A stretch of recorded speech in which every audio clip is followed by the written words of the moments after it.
When I tell you to picture a tropical island, what comes to your mind? Probably a little bit something like this, right? By a show of hands, who would rather be there right now? Yeah, that's what I thought. This island is the beautiful island of Gili.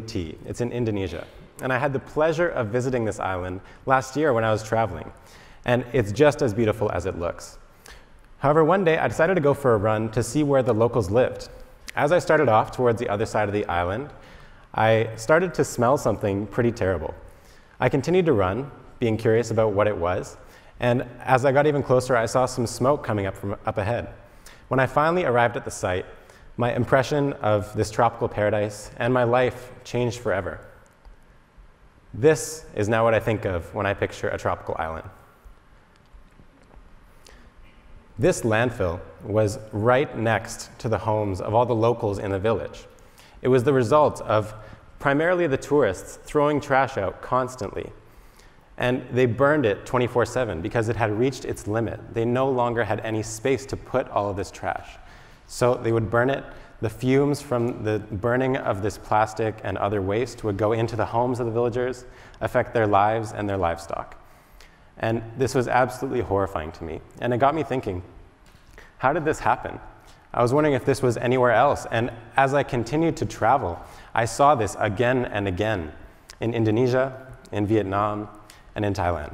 And it really got me thinking, how does all this get here? Because these don't spring up out of nowhere. This landfill is the result of a collection of individuals throwing things out one by one.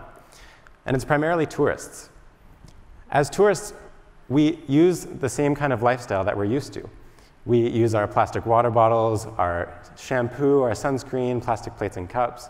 This kind of stuff that we're used to at home, we can throw it out, it gets taken by the truck, and it's gone. Whereas there, they don't have the ability, they don't have the infrastructure to do that. So it was affecting their daily lives. And this really shook me, and it made me think even more about how did this happen in the first place? How is it possible that every single thing that we buy these days comes with something that you throw away? And ultimately, it came down to a demand. As consumers, we go out, and when we buy something, it comes with something we have to throw away. And this is not something that has always been like this. It's happened much more recently. It's this case of everything that we buy is convenient. It comes with to-go containers. Our food comes in packaging. Our products come packaged for single use, and we throw away, and it's gone. But what I realized on this trip is that it doesn't just disappear. When we throw it away, it's not that it's not our problem anymore. It is our problem. And when I saw this landfill, I decided that I'm going to fix this. I set out to change the world, and I started with what I could do. From that moment on, I decided that I would no longer commit anything to the landfill. Anything I used would have no disposable parts. I tried overall to reduce my footprint. I was super excited about this. So I was telling people as I went about what I was doing, what I had seen, and what I thought they could do to reduce their impact on the environment. And you know what happened? Nobody cared. Nobody cared at all. And you can't blame them. We don't have the time or energy to change. We don't think about the impact that we have on the world, partly because we don't see the landfill in front of us, but also because we're so used to it. This was something that really struck me, and as I continued to reduce my impact, and I thought about this all the time, weeks turned into months, my memory of this traveling experience slowly started to fade from my mind, and I was thinking, am I doing anything at all? I started to lose hope that my actions and the changes I was making in my life were of any significance. This was because I had grown up hearing that an individual doesn't have the power to change the world, and I was starting to believe it. And right when I was at the lowest point in my motivation, when I was starting to think that what I was doing didn't matter at all, and I was about to stop, something happened, and it was something that I didn't expect. I was out getting a coffee near my school, as I normally do, and a friend came up to me, and she said, since the last time she had seen me, when I had told her that I wasn't using any disposable things, she hadn't used a single disposable coffee cup, and had actually taken other steps in her life to reduce her impact. Now, this may seem like a small change, But to me, this meant everything. To me, this was validation that my actions had had an influence on her. By changing my life, I was influencing the people around me, and it really moved me. And from that moment on, I got this renewed passion for trying to change things and looking at how does this movement happen? How can we make the system better? And I started reaching out to anybody I could, talking to my friends, my family, about how I thought we could solve this problem. Reaching out and working in the sustainability sector for a renewable energy company. I even reached out to the heads of corporations and NGOs in the environmental sector, asking them, what drives this change? What's the most important thing that any of us can do to reduce our impact on the environment, and how do we move this along? Because the movement is happening, but how do we push it? And the answers that I got, and through my own experiences working and in my own life, I started to come up with these categories. I observed that all the things that people suggested and the ways that we can change fall into three distinct categories. And here's what they are. The first thing that any of us can do to have an influence on others, the first impact that we all have every day, is the power of purchase. The things that we buy every day reinforce the world that we want to live in. By buying something from a company, we tell them that we support what they do. And I'll illustrate this with an example. Imagine if there's a company and they make a product, and everybody one day decides that they don't want to support the company, they're not going to buy the product anymore. What happens?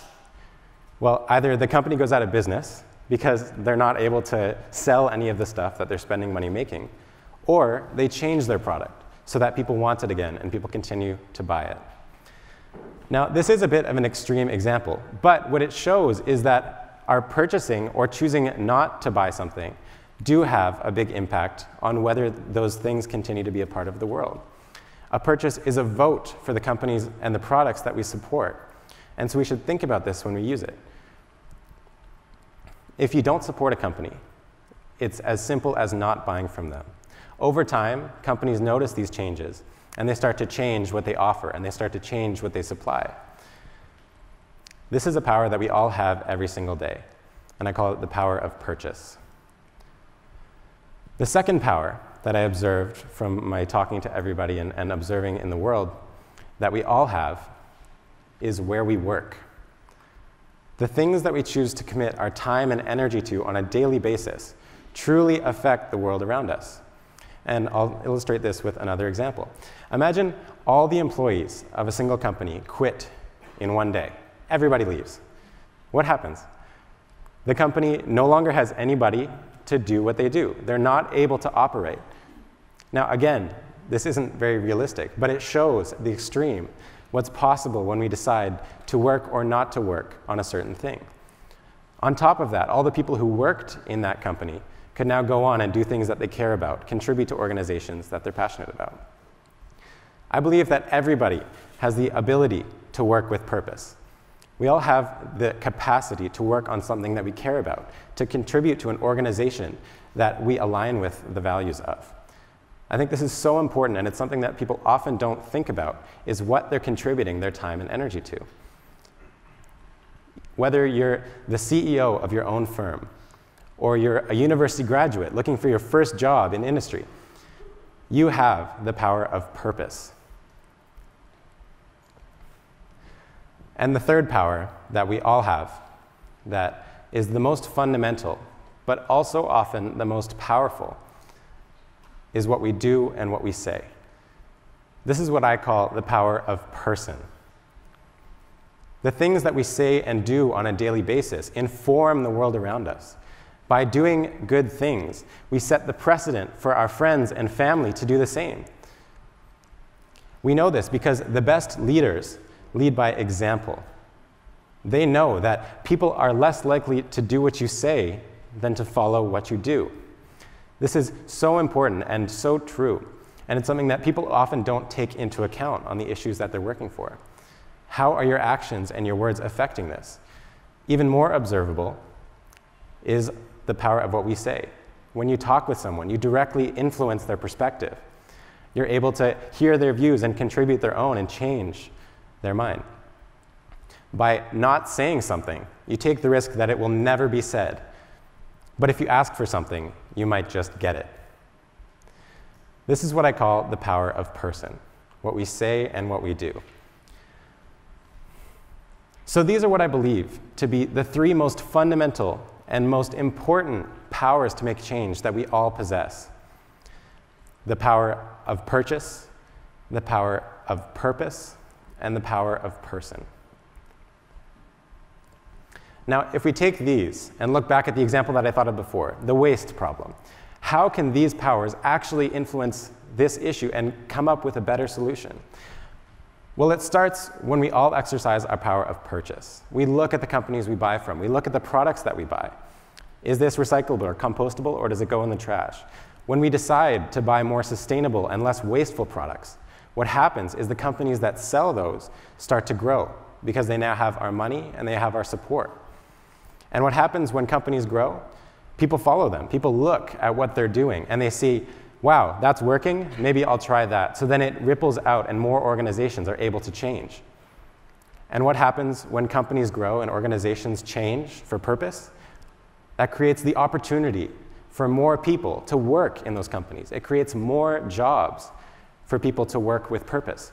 And so what happens then is that as these companies grow and more people contribute, there are more people living happy, fulfilled lives as they're doing things and buying things that they believe in. And this ripples down through the power of person. Because when you show people that you can buy responsibly, that you can live a good life while also being ethical and responsible, you can work in a company that you care about, it shows them that they have the power to do the same. This is so important, and it's a perfect example of the power that we all have. You don't have to change the world. You don't have to spend all of your days trying to make huge change to actually make a difference. You influence the world just by being a part of it with your daily actions, your work, and what you buy. This is so important because big changes don't happen overnight. You don't wake up one morning and waste is all gone. What happens is that people on a daily basis make small collective decisions and these build up to a movement. This movement is already happening. It's true, even today we've had compostable coffee cups. This is exactly an example of what happens when people go out and they buy what they believe in and what they want to see in the world. It ripples out and it starts to become more mainstream. It creates the opportunity for more people to do the same. I get so excited talking about this because you can really see what's happening now. Even today, you can look at the companies becoming more sustainable and who is already looking at how they can reduce their waste and how people are buying it, and it's happening. We just all need to start exercising these three fundamental powers to continue it, to push it along and get from where we are to where we want to be. Is there something that you would like to change in the world? Is there any problem that you're working on? I encourage you to think about how daily actions, small individual choices, can contribute to that, rather than just the big paradigm-shifting changes that you see. Because ultimately, all of it comes down to small individuals exercising these powers that they have. I truly believe that the most important thing we can do is exercise our power of purchase, our power of purpose, and our power of person. And if we all do that, we can change the world. So I ask you, we all have these powers. What will you do with yours? Thank you. Lucas Fraser, mesdames, messieurs.